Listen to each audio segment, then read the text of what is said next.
I'm going to talk about trust, and I'm going to start by reminding you of the standard views that people have about trust. I think these are so commonplace, they've become cliches of our society, and I think there are three. One's a claim. There has been a great decline in trust, very widely believed. The second is an aim. We should have more trust. And the third is a task. We should rebuild trust. I think that the claim, the aim, and the task are all misconceived. So what I'm going to try to tell you today is a different story about a claim, an aim, and a task, which I think give one quite a lot better purchase on the matter. First, the claim. Why do people think trust has declined? I mean, if I really think about it on the basis of my own evidence, I don't know the answer. I'm inclined to think it may have declined in some activities or some institutions, and it might have grown in others. I don't have an overview. But of course, I can look at the opinion polls. And the opinion polls are supposedly the source of a belief that trust has declined. When you actually look at opinion polls across time, there's not much evidence for that. That's to say, the people who were mistrusted 20 years ago, principally journalists and politicians, are still mistrusted. And the people who were highly trusted 20 years ago are still rather highly trusted. Judges, nurses, the rest of us are in between. And by the way, the average person in the street is almost exactly midway. But is that good evidence? What opinion polls record is, of course, opinions. What else can they record? So they're looking at the generic attitudes that people report when you ask them certain questions. Do you trust politicians? Do you trust teachers? Now, if somebody said to you, do you trust greengrocers? Do you trust fishmongers? Do you trust elementary school teachers? You would probably begin by saying, to do what? And that would be a perfectly sensible response.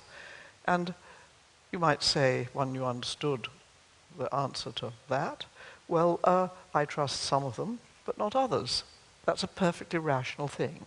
In short, in our real lives, we seek to place trust in a differentiated way.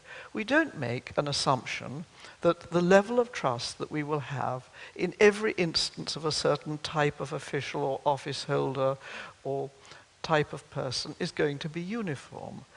I might, for example, say that I certainly trust a certain elementary school teacher I know to teach the reception class to read, but no way to drive the school minibus. I might, after all, know that she wasn't a good driver. I might trust my most loquacious friend to keep a conversation going, but not to manage to... he could keep a conversation going, but perhaps not to keep a secret. Simple. So if we've got those evidence in our ordinary lives of the way that trust is differentiated, why do we sort of drop all that intelligence when we think about trust more abstractly? I think the polls are very bad guides to a level of trust that actually exists, because they try to obliterate the good judgment that goes into placing trust. Secondly, what about the aim? The aim is to have more trust. Well, frankly, I think that's a stupid aim.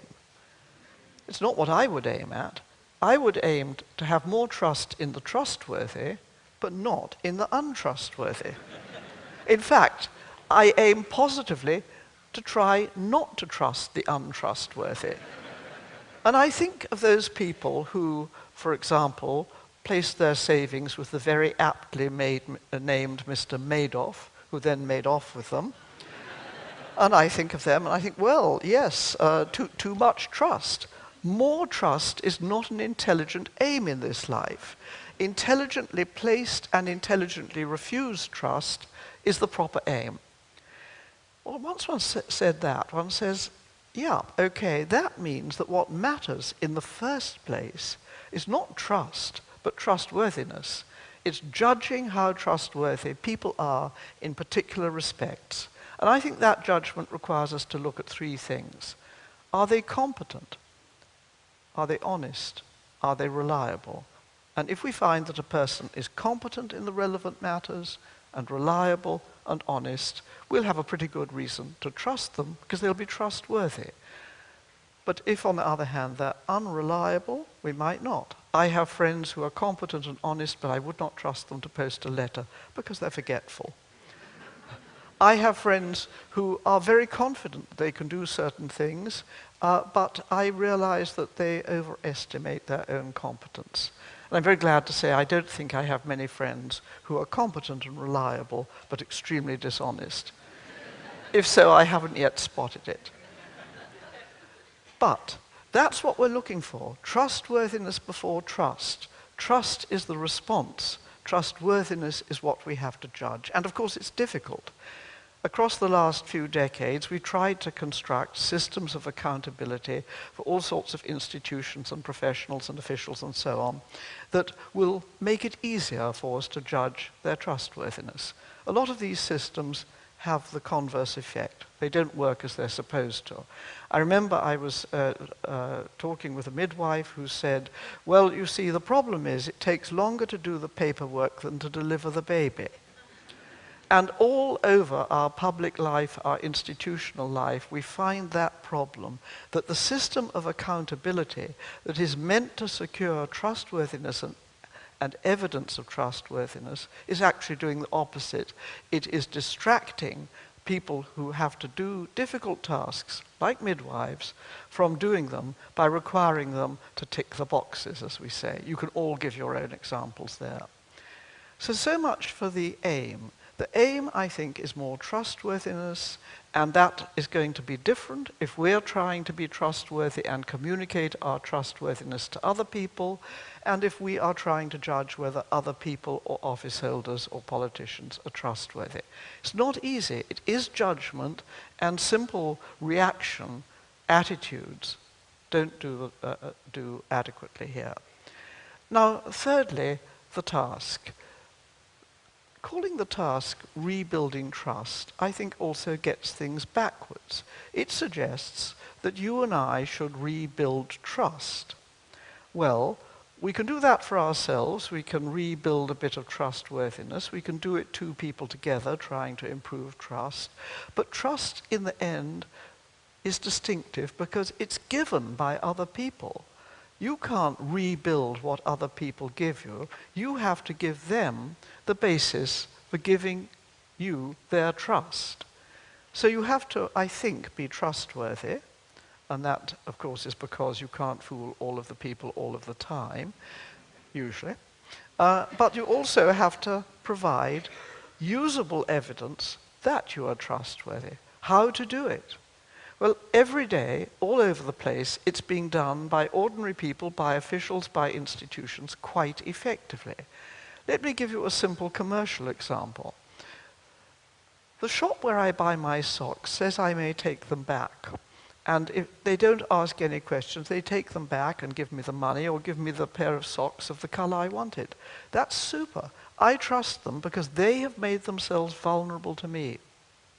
I think there's a big lesson in that. If you make yourself vulnerable to the other party, then that is very good evidence that you are trustworthy and you have confidence in what you are saying. So in the end, I think what we're aiming for is not very difficult to discern. It is relationships in which people are trustworthy and can judge when and how the other person is trustworthy. So the moral of all this is we need to think much less about trust, let alone about attitudes of trust detected or misdetected by opinion polls, much more about being trustworthy and how you give people adequate, useful, and simple evidence that you're trustworthy. Thanks.